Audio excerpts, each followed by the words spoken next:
မရညာပါကင်မနော်ကိုရညာပါကင်ဆိုညာကတ်မယ်ကိုရဘဲပါကင်ဆိုရင်ဘဲကတ်မယ်အဲ့တော့အမတို့ကအဲ့အုတ်ခုံနဲ့ကားနဲ့ကြာမှသွားထိုးမှာနော်အဲ့စားတွေ့တာအုတ်ခုံစားတွေ့တာအဲ့စားတွေ့အုတ်ခုံလေးကိုအမတို့ကတဝက်ကြော်ပြီးတော့ရက်ကမယ်နော်အဲ့တဝက်ဆိုကားတဝက်ပေါ့ကားတဝက်ကိုဘယ်လိုချိန်လဲဆိုအမောင်းနှစ်ယောက်ထိုင်နေရှေ့ကန်းပေါ့နော်ရှေ့ကန်းအမတို့တဝက်လို့ခေါ်ရဟလားအဲ့ကိုရက်တော့မယ်ဆိုရင် break လေးဖိခဲ့အဲ့အုတ်ခုံလေးကိုတဝက်ကြော်မယ်နော် break ဖိမယ်ဖြည့်ချင်းခဏရက်မယ်ရပြီရက်ပါ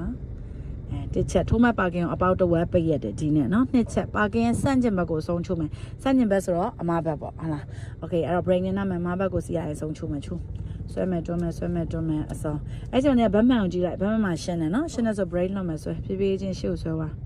brain လောက်ပြီးဆွဲသွားမယ်ဖြည်းဖြည်းချင်းဆွဲသွားအဲ့ဗတ်မှန်မှာတော့အုတ်ခုံလေးကိုတွေ့ရမယ်ဘေးကအုတ်ခုံလေးတွေ့အောင်ဆွဲရမယ်နော် levi နဲ့နည်းလေးထိလိုက်ထိပြီးတော့ထိလိုက်ဖွားဖွားပဲရပြီဖြည်းဖြည်းပဲဆွဲခဲ့နော်အမတို့ရဲ့ဗတ်မှန်မှာပါတွေ့ရမယ်အုတ်ခုံတွေ့ရမယ်အုတ်ခုံတွေ့ပြီဆိုတော့ရက်မယ်ရပြီရက် brain နဲ့ဒါဆိုမှမတို့ဗတ်မှန်မှာအုတ်ခုံတွေ့သွားပြီနော်โอเคဒါဆိုဒီနဲ့သွားလို့မရတော့မရရင်ပါချိန်မယ်အားချိန်မယ် brain နဲ့နားမယ်အားထက်အဲ့တော့မတို့ဒီကနေအားချင်းနဲ့ဆိုပါလို့မစီရင်ပြောင်းမြန်အဆုံးပြန်ချိုးရမှာချိုး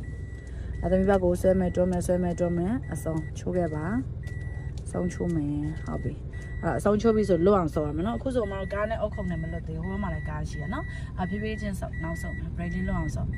အုတ်ခုံနဲ့ကားနဲ့လွတ်လာလိုက်မယ်နော်အမဘက်ကိုအရင်ကြည့်မယ်ဖြည်းဖြည်းချင်းဆော်လာခဲ့အုတ်ခုံနဲ့ကားနဲ့လွတ်သွားပြီဆိုရင်ရက်မယ်နော်အခုဆိုအုတ်ခုံနဲ့အကားနဲ့လွတ်သွားပြီတွေ့ရဒါပေမဲ့ကားအောင်တဲ့တာမတဲ့သေးဘူးမတဲ့သေးတဲ့အတွက်လည်းထပ်ဆော်လိုက်နည်းနည်းလေးဆော်ပေးရမယ်နော်နည်းနည်းဆော်ထပ်ဆော်ကားလေးတက်အောင်ဆော်မတဲ့သေးဘူးနော်ရပြီရက် break နဲ့ဒါဆိုကားအောင်တဲ့သွားပြီတွေ့လားဟိုဘက်ကားနဲ့အောင်မလွတ်ဘူးလားဟိုဘက်မှာလည်းကားရှိအဲ့ကားနဲ့လွတ်တယ်နော်အမဒီဘက်ကအုတ်ခုံနဲ့မလွတ်ဘူးလားလွတ်တယ်နော်အဲ့ဒါဆိုတော့မဘိန်းဖြောင်းမယ်နှစ်ပတ်ဖြီးမယ်ဖြောင်းတစ်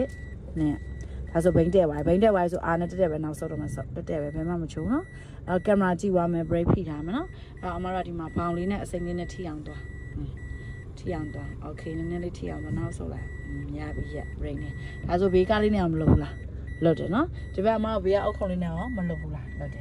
ဒါဆိုရင်ပြီးထည့်လိုက်ဒါဆိုရင် parking ပြီးမြောက်သွားတယ်ဒါတော့တောင်းမှန်ကြ parking လို့ခေါ်တယ်နော်ဒါအောင်နားလည်ပြီဆိုရင်မိတ်ဆွေကားမောင်းကျွမ်းကျင်နေပါပြီအားလုံးမင်္ဂလာပါခုမြင်နေရတာတော့ကားမောင်းတဲ့ guideline တစ်ခုဖြစ်ပါတယ်မောင်းတဲ့ချိန်မှာပင်ထောက်ထားတဲ့နေရာကိုပဲကြည့်ပြီးမောင်းမယ်ဆိုရင်ကားလက်စင်တာမှာရောက်နေမှာဖြစ်ပါတယ်ဘေးလိုင်းတစ်ခုကိုတော့လိုအပ်တဲ့ချိန်မှာကြည့်ရမှာပါကားမောင်းလေ့ကျင့်တဲ့ချိန်မှာအခုလိုမျိုးမှတ်သားတစ်ခုကိုပြုလုပ်ထားသင့်ပါတယ်ညာဘက်လက်ကညာဘက်ဘိန်းကိုကိုစားပြုမှာဖြစ်ပြီးတော့ဘက်ဘက်လက်ကတော့ဘက်ဘက်ဘိန်းကိုကိုစားပြုထားတာဖြစ်ပါတယ်ကိုမောင်းမဲ့ကားနဲ့ကိုယ့်ရဲ့မြင်ကွင်းကနိုင်ငံပြောင်းလဲမှုရှိနေတာမို့ကိုယ့်ဘာသာတိကျတဲ့မှတ်သားကိုချိန်ကြီးထားမှာဖြစ်ပါတယ်ခုမြင်ကွင်းကညာဘက်ဘိန်းက AP လာတာဖြစ်ပြီးတော့ဘယ်ဘက်ဘင်းက wiper လက်မှတ်ဖြစ်ပါတယ်တစ်ဖက်ရင်ကအခုလိုမျိုး AP လာရဲ့အပြင်ဘက်မှာဆိုရင်ထိခိုက်မှုမချိနိုင်ပါဘူးခင်ဗျာဒါကအခုမှစလက်ကြည့်တဲ့သူတွေတည်းသုံးဝင်ပါတယ်ကျွမ်းကျင်သွားပြီဆိုရင်တော့စိတ်ကလိုလိုသိနိုင်တဲ့အရာမျိုးပါဘယ်ဘက်ကိုကြော်တဲ့ချိန်မှာလည်းဒီပုံစံတိုင်းပါပဲတစ်ဖက်ရင်က wiper လက်မှတ်ရဲ့မြင်တဲ့ကိုမရောက်ဘူးဆိုရင်အန်တရာယ်ကင်းပါတယ်ခုလိုမျိုးကိုယ်တဲ့အခါဒီမှာ wiper ရဲ့လက်မှတ်ကိုကြည့်လို့ရပါတယ်လမ်းဘေးကပ်ရထားတဲ့ရင်တွေက wiper လက်မှတ်ရဲ့မြင်းပြင်မှာရောက်နေတယ်ဆိုရင်စိုးရင်စရာမရှိပါဘူးဒီလိုမျိုးတိကျကျမှတ်သားလက်ကျင့်ထားမယ်ဆိုရင်